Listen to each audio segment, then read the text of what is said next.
ये स्टोरी है एक ऐसी हॉरर फिल्म की जिसमें भूत कम और सच ज़्यादा है। ये कहानी है एक छोटी सी बच्चे की जो रात में किसी से बात करती है लेकिन उसके रूम में कोई नहीं होता है। और जब उससे पूछा जाता है कि वो किससे बात करती है, वो बस एक नाम लेती है, हनी। आज हम एक्सप्लेन करने वाले हैं हनी की फुल स्टोरी। और बिलीव करो, ये स्टोरी तुम्हें डराने से ज्यादा अंदर से हिला देगी। स्टोरी स्टार्ट होती है एक सिंपल मिडिल क्लास फैमिली से। एक छोटा सा घर है, एक शांत गली है, नॉर्मल जिंदगी जीते हैं लोग। फैमिली में तीन लोग हैं। आनंद, एक अनएम्प्लॉयड आदमी जिसके पास कोई काम नहीं है, बेरोजगार है। लक्ष्मी, उसकी वाइफ, और एक छोटी सी बच्ची उनकी। बाहर से ये एक नॉर्मल फैमिली लगती है, लेकिन अंदर से सब टूट चुका होता है। घर में शोर कम है लेकिन टेंशन ज्यादा है।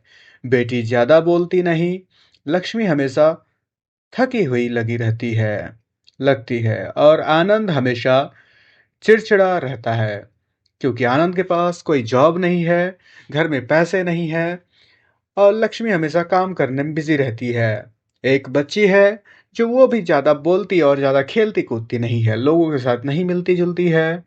सब शांति माहौल होता है।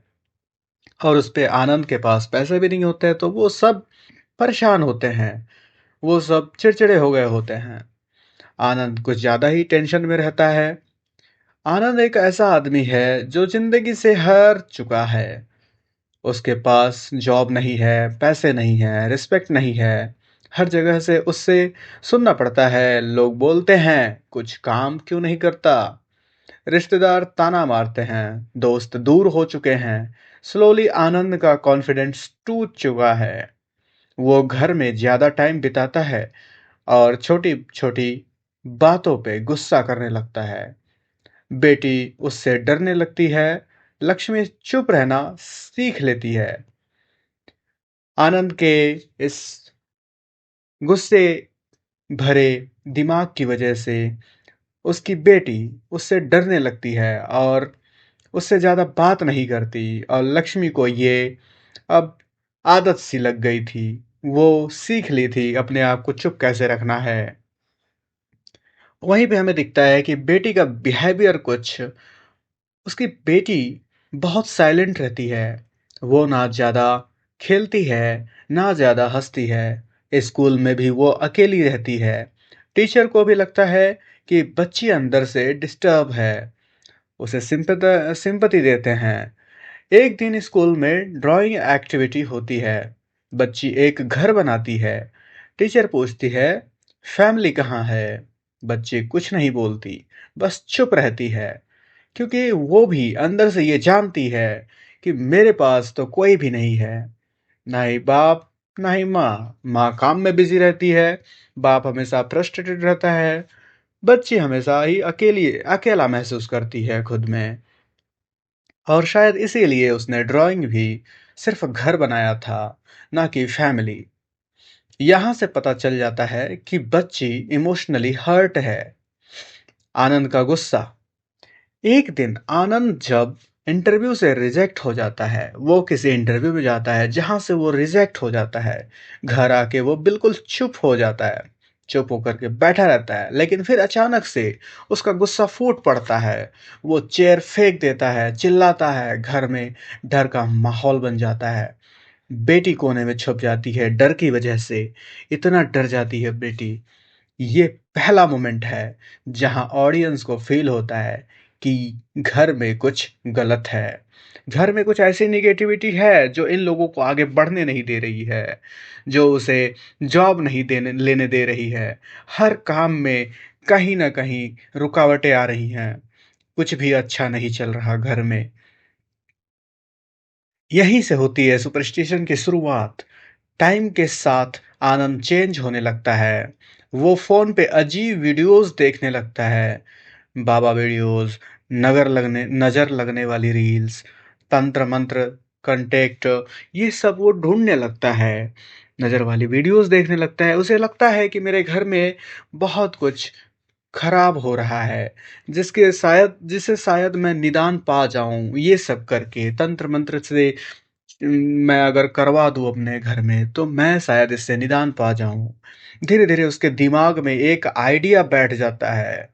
उसे लगने लगता है कि उसकी बदकिस्मती नेचुरल नहीं है, कोई श्रापित है, कोई बुरी शक्ति है और यहीं से स्टोरी का डार्क फेज़ स्टार्ट होता है।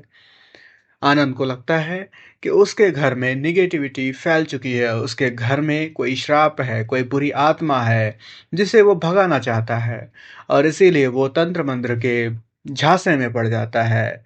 वो तांत्रिकों से मिलने के लिए जाता है, तांत्रिक से मुलाकात के लिए। एक दिन आनंद एक तांत्रिक के पास जाता है। तांत्रिक उसे देखते ही बोलता है, तुम्हारे घर में कुछ ठीक नहीं है, एक छाया तुम्हारे घर में है। वो बोलता है कि बुरी शक्ति सबसे पहले बच्चों को टारगेट करती है। आनंद शॉक हो जाता है क्योंकि उसे ऑलरेडी लगता है कि उसकी बेटी अलग बिहेव करती है। तांत्रिक बोलता है, अगर अभी कुछ नहीं किया तो देर हो जाएगी। और आनंद उसकी बातों में आ जाता है। यहीं पे सारा खेल उस तांत्रिक के हाथ में चला जाता है। उस तांत्रिक के हाथ में अब पूरे घर की कमान होती है। वो जिधर चाहे आनंद को उधर घुमा देता। आनंद से बात मनवा लिया और आनंद भी मान चुका था कि मेरे घर में बुरी आत्माएं हैं, बुरी आत्माओं का बसेरा है। घर का बदलना। उस दिन के बाद घर का माहौल चेंज हो जाता है। घर में नींबू मिर्ची लटकने लगते हैं, काला धागा बांधने लगता है आनंद, अगरबत्ती जलाने लगता है। हर जगह पे लगती है कि अगरबत्तियों का जैसे बाजार सा लग गया है।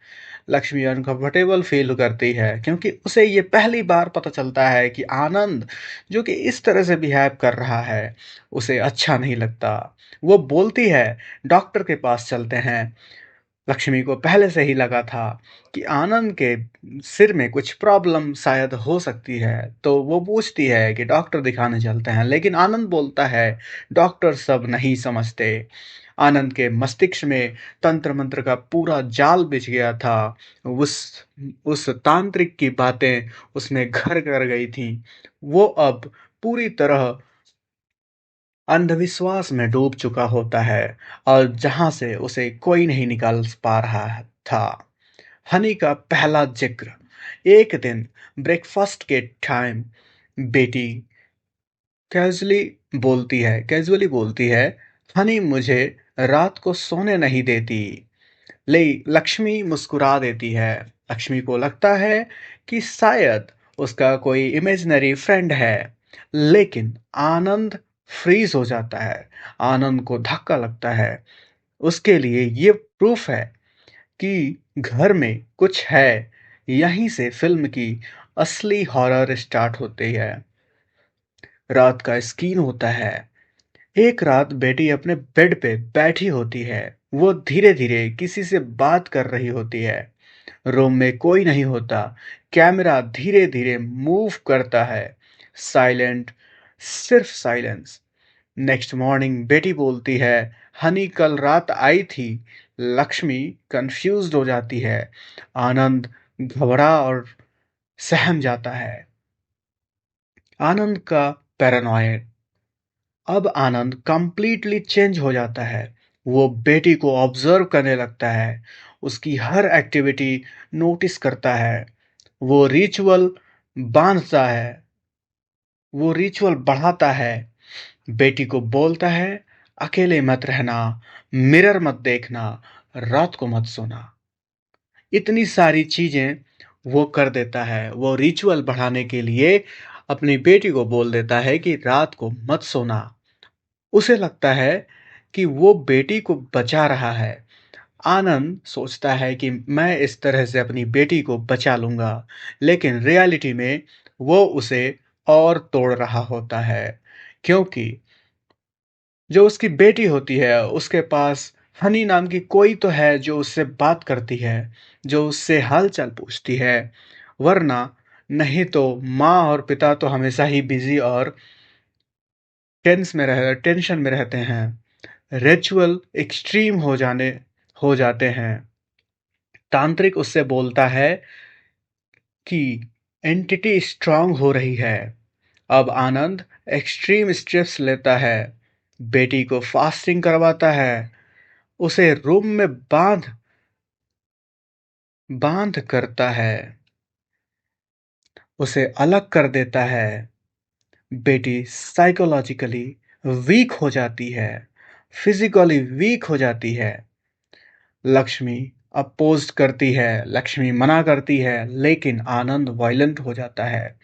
आनंद को ऐसा लगता है कि उसकी बेटी बहुत बड़े खतरे में है, और लक्ष्मी कहती है कि नहीं, आप क्या कर रहे हो, इससे तो हमारी बेटी मर जाएगी। उसे लगता है, आनंद को लगता है कि मैं अपनी बेटी को बचा रहा हूं, लेकिन वो तो अपनी बेटी को और खतरे में डालता है। आनंद बोलता है, मैं बुरा बन रहा हूं ताकि तुम बच जाओ। ये लाइन बहुत पेनफुल है। लक्ष्मी की मजबूरी। लक्ष्मी सब समझ रही होती है, लेकिन हेल्पलेस है। वो कुछ नहीं कर सकती। उसके पास पैसे नहीं है, सपोर्ट नहीं है, पावर नहीं है। वो बस बेटी को बचाने की कोशिश करती है। घर एक इमोशनल जेल बन चुका होता है। बेटी की हालत, टाइम के साथ बेटी की कंडीशन और खराब हो जाती है। वो कमजोर हो जाती है, ज्यादा बोलती नहीं, आंखों में डर होता है, स्कूल जाना बंद हो जाता है। एक दिन वो चीख कर बोलती है, हनी मुझे बचाओ। यहाँ ऑडियंस कंफ्यूज हो जाती है। क्या हनी बुरा है या हनी ही प्रोटेक्टर है? Final buildup. एक रात बेटी कोलैप्स हो जाती है। Fever, hallucination, diarrhoea, dehydration. उसकी तबीयत बहुत ज़्यादा खराब हो चुकी होती है। इतने दिनों से वो जिस तरह से झेल रही होती है मेंटल स्ट्रेस को, उससे उसकी तबीयत और बिगड़ जाती है। वो बोलती है, हनी मुझे ले जा रही है, हनी मुझे ले जा रही है। आनंद को लगता है पोजेशन पीक पे है, पोजेशन अब बहुत स्ट्रांग हो चुका है। वो फाइनल रिचुअल प्लान करता है। अब सिचुएशन डेंजरस हो चुकी होती है। ट्रूथ रिवील यहाँ पे ये होता है, लक्ष्मी फाइनली एक डॉक्टर को बुला लेती है। डॉक्टर कामली सिचुएशन समझता है और आनंद को सच बताता है। वो बोलता है, तुम्हारी बेटी पोजेस्ड नहीं है, वो ट्रॉमा में है। उसे सर्व उसे सेवर इमोशनल डैमेज हुआ है। और हनी हनी कोई भूत नहीं है, हनी उसकी इमेजिनेशन है, एक इमेजिनरी प्रोटेक्टर। जब बच्चा रियलिटी से डर जाता है, तो वो एक इमेजिनरी फ्रेंड बनाता है, जो उससे सेफ फील कराता है। मतलब बेटी ने हनी बनाई ताकि वो अपने ही घर के डर से बच सके, उसके पिता के डर से बच सके, उसकी माँ की खामोशी से बच सके, क्लास में अकेलेपन से बच सके। इसीलिए उसने हनी नाम की एक फ्रेंड बनाई, जो कि उससे बात करती थी। वो ट्रॉमा झेल रही थी, उसमें ट्रॉमा था, वो ट्रॉमा का शिकार थी उसकी बेटी। सबसे बड़ा झटका यहाँ पे आनंद जब सुनता है, तो वो टूट जाता है। उसे समझ आता है कि जिसे वो बचा रहा था, उसी से बेटी डर रही थी। फ्लैशबैक यहाँ पे आता है, मोमेंट्स याद आते हैं। बेटी का चुप रहना, उसकी उसका डरना, उसकी ड्राइंग्स, सब क्लियर हो जाता है कि मेरी बेटी कितने बड़े ट्रॉमा में थी और मैं उसके साथ क्या क्या कर रहा था। आनंद बिल्कुल साइलेंट हो जाता है। उसे रियलाइजेशन होता है, वो ना रोता है, ना चिल्लाता है, बस टूट जाता है। उसे रियलाइज होता है कि अंधविश्वास ने उसे अंधा बना दिया और उसने अपनी ही बेटी को डिस्ट्रॉय कर दिया। फाइनल स्किन में एम्बुलेंस लाइट दिखाई देती है, घर खाली लगता है। एक ड्राइंग दिखाई देती है, एक छोटी लड़की और उसके साथ एक शैडो। दोनों हाथ पकड़े हुए। फिल्म क्लियर नहीं बताती कि बेटी बची या नहीं। एंडिंग ओपन छोड़ दी जाती है। फाइनल मैसेज मेरा ये है, ये फिल्म एक सिंपल मैसेज देती है। हर डर भूत नहीं होता। कभी कभी डर घर के अंदर होता है, और कभी कभी इमेजिनरी फ्रेंड्स बीमारी नहीं होते, सर्वाइवर होते हैं। हनी भूत नहीं थी, हनी एक बच्ची थी। बच्ची की बचने की कोशिश थी। ये तो थी हनी की फुल स्टोरी। एक ऐसी स्टोरी जो डराती कम है और सोचने पे मजबूर ज़्यादा करती है।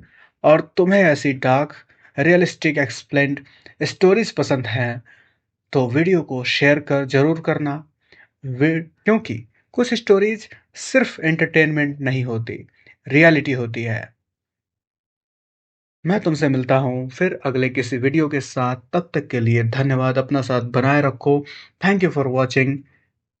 Stay safe.